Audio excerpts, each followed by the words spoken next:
Do I like Ursula? You know, I think a lot of people, I think they misunderstand Ursula. First of all, Ursula's morbidly obese. And you know, that tells me that she's had some childhood trauma. Oh my god. Guys, I think Ursula has had some childhood trauma. Oh my god. No. Sorry guys, I don't mean to cry. Oh, this early on in the video. I know we're basically talking about a cartoon character who doesn't even exist. Yes, she's had trauma, bro. Some of you may be a little bit confused, don't be? We're back on the woke TikTok. And yes, my person here legit be upset about a cartoon character.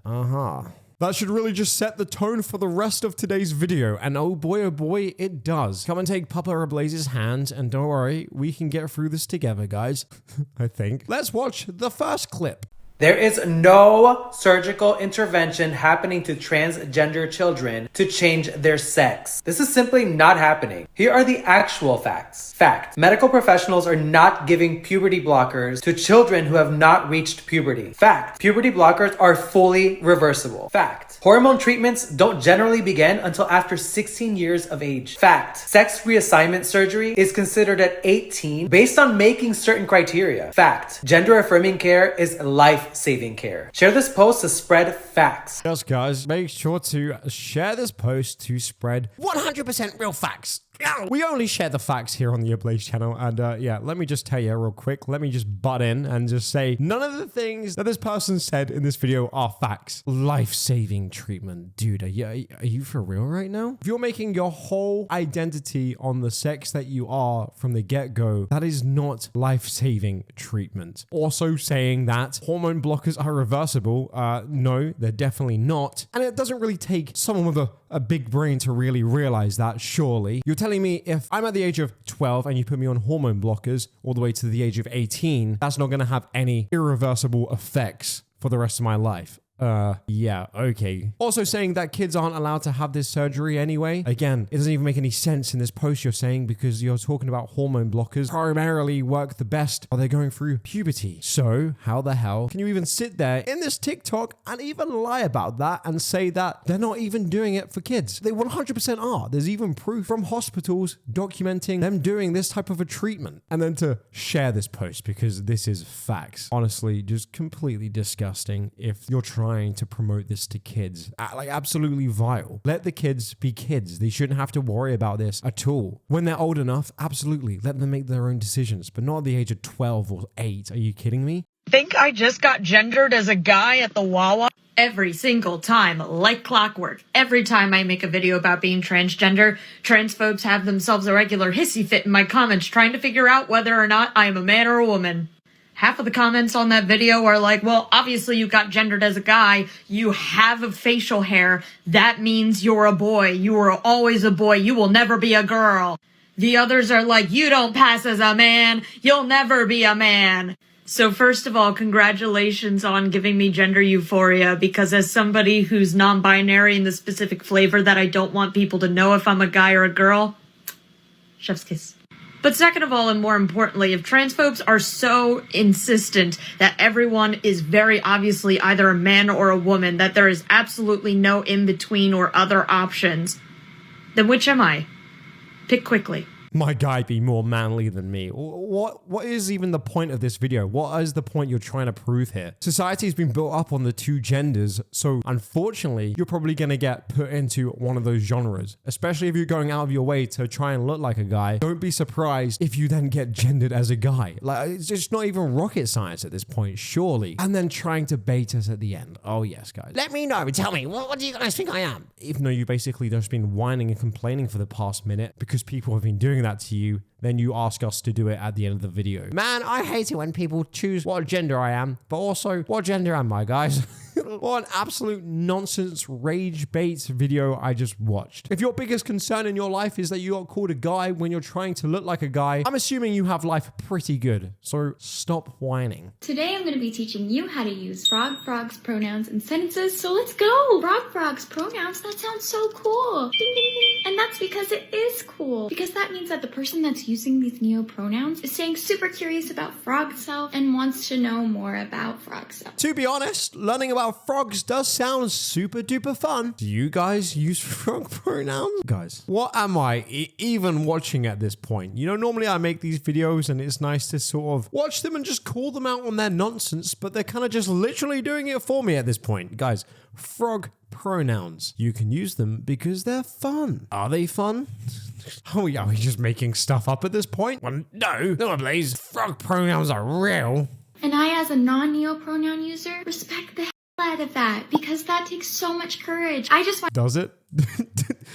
Does it really, guys? Wanting to identify as a frog with frog pronouns, is that the equivalent these days of being brave? Normally I would leave that to maybe army men, firefighters, nurses, doctors. Not really someone that goes with frog pronouns as brave. What's that, little Jimmy? You have frog wow. That is so unbelievably brave of you. I wanted to mention that. You don't need my approval. But anyway, Frog is such a great person. Frog's smile is so contagious. In fact, I saw Frog make a whole audience smile. I think Frog should be very proud of Frog self. Oh my goodness, we made it through. I like that she even congratulates us at the end of the video. I mean, I can't really blame her. I felt like I actually needed that to get through that video. That little bit of praise at the end. Wow, oh my God. I can't believe you guys actually stuck around this long. Yeah, I can't really believe it either. I saw Frog make the whole audience smile. Maybe Frog needs to grow up. You ever thought about that? Anyway, moving on to the next clip. This one actually kind of caught me off guard. I was scrolling on TikTok the other day and this came up. Makes me pretty mad.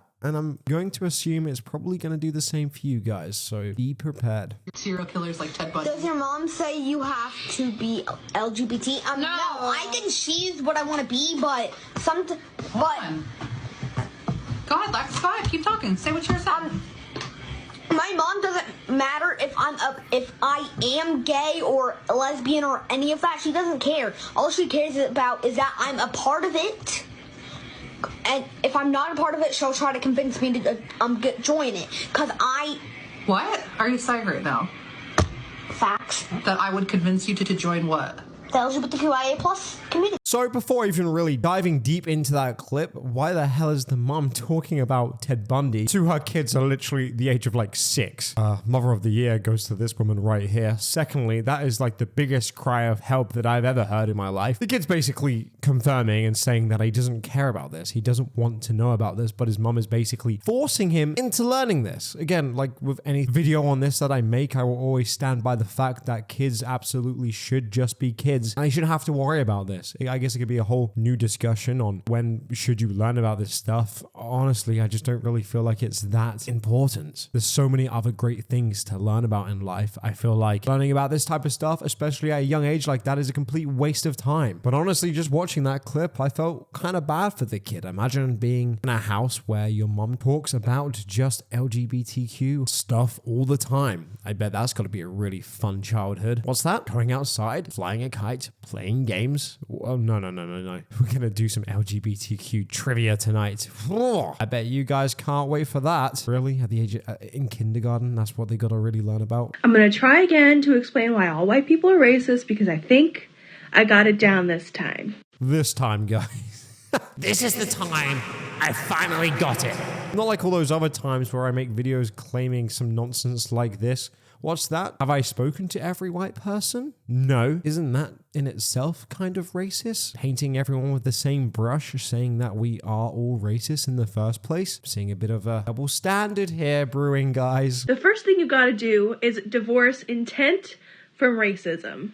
Because again, racism isn't just seeing a black indigenous person of color and saying, I don't like you because of who you are. It's about privileged people holding up a racist system because we're okay with it, because it doesn't affect us. I'd like to give an example of my mom. My mom's a teacher. She doesn't hate anybody. But she has said some pretty racist shit. She grew up in the 70s and 80s. Their language and the way that they interacted with each other was just slightly different. Back in my mom's day, they would just say racist things and it was just okay. And now, because that's when she grew up, she brings that with her. But now she realizes the issue and she tries to correct herself. You think that's not going to happen when we're adults? We're going to look back 30 years from now and say, oh, that trend I participated in was kind of racist.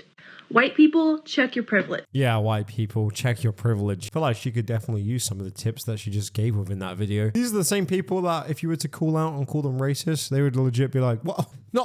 Not me though. No, I'm not. No, I'm well, maybe we might be looking back 20 years from now and maybe I had done some stuff. Really, bro? Really? You think so? Oh, actually, I'm gender fluid. Oh, okay. Wait, what does gender fluid mean again? Gender fluid means my gender changes depending on the day or week, or even depending on the hour. It also means the pronouns I'm comfortable with can change too. What, like every other minute? Yeah, basically like that. Oh, cool. And like if I get your pronouns wrong, you're gonna be mad at me. That's right. So I basically have to be psychic to know what pronouns you are at that given time. Basically, yeah. Wow, that sounds like fun. The fuck is this? I don't know, guys. I feel like a little bit of the DID kids just keep creeping back in every one of these videos. You start off with something small to help people maybe be more accepted and understand themselves, and then it branches off with people like this ruining it for everybody, jumping on the bandwagon themselves and making this dumb stuff up. I swear to God. Changing your pronouns every other minute just to fit with how you feel at that given time. And then you're going to have the legit audacity to be sat there and get mad at me if I misgender you. It is practically rage bait within an actual person at this point. Oh, so how do I know what pronouns to use for you and other gender fluid people? We all express them differently, but personally I express them through color-coded bracelets. Pink means she, her, yellow means they, them, and blue means he, him. Oh, cool. So it's basically different for every single person, so there's no way for me to actually ever understand that, but also you guys are actually angry at the stereotypes that gender has, but you're going to also conform with those stereotypes by wearing pink bracelets to indicate that you're a girl at that given time, and a blue bracelet to indicate that you're a guy, but you don't like gender stereotypes. Okay, I know, that makes sense actually. I've seen this on such a small level as well in the past, where it's like, sometimes I'll be out in public and then like I just feel like I'm a boy, but I didn't bring my beanie with me. Yeah, because wearing a beanie means you're a guy. Okay. I sure can. When you come out of the person that you came out of when you were born, the doctor or the midwife looks at your genitals and says, okay, and then writes down what they decide. Like, what do you want, bro? And what do you mean? Writes down what they decide. No, they look at your genitals, bro, and they scientifically write what you are, not what they decide. That's indicating, I don't know, have you even checked? No, but I feel like this one is more of a gal. Just write down gal, that will be fine. Getting mad at this is like the most ridiculous thing ever. We've already gone past this and allowing you now to change your pronouns and whatever in present time. Why are you now getting so mad about what happened in the past with something that is completely out of your control in the first place? Nothing will ever please these people. I don't think it's even what they want. I think they generally like to have stuff to be upset about. It gives them a perfect excuse to be terrible people, to have a go at just absolutely anything in this life. The doctor chooses, bro. Like, what the fuck are you talking about? Just a friendly reminder that my pronouns are she and they. So you can stop calling me she all the time. You could call me they too. That's why it's there. Great. So when we have this person who chose their pronouns and is mad because it's not equally 50-50 with what people are saying. Another indicator that they're upset about literally the most pointless stuff. Like I said in one of my previous videos, there's going to be legit days that you're going to have and be justified to be upset and mad and angry. Bad days will happen for everybody. That's inevitable. This kind of just BS that you're putting all your energy and time into, it's just not one of those things. Getting old and seeing everyone pass away around you, having loved ones or family members passing away, those are things to be upset about because you go by she, they, and they don't call you they enough times. So it's not a perfectly equal 50-50 thing. You're going to be upset about that, really. I really hang out with a lot of cis-het people. Can I ask you some like really personal questions? So you were like born with that name? Oh, your parents gave it to you. And you kept it? Oh my god, cute little small cis bean. Oh my god, little sissy bean. So cute, small. So what does your genitalia look like? Oh my god, yes queen. Go she, her, go. Go she, her, go. Aw, little gentle him. Aw, what a cute little gentle him. This is what y'all sound like for real. I can safely say I've never heard someone ever say one of those sentences in my whole entire life. In fact, I'll do one better. When any time I go on the absolute cesspool that is Twitter, I've never even seen someone write something close to what that girl has just said. But yeah, you know what? Whatever you say. Well, there we go, guys. If that hasn't ruined your day, then you are well and truly strong. If you guys enjoyed today's video, make sure to leave a like button. It helps Papa Ablaze a lot, and I really do appreciate it very much. I hope you guys are having a fantastic day, and I'll see you all in tomorrow's video. Bye-bye.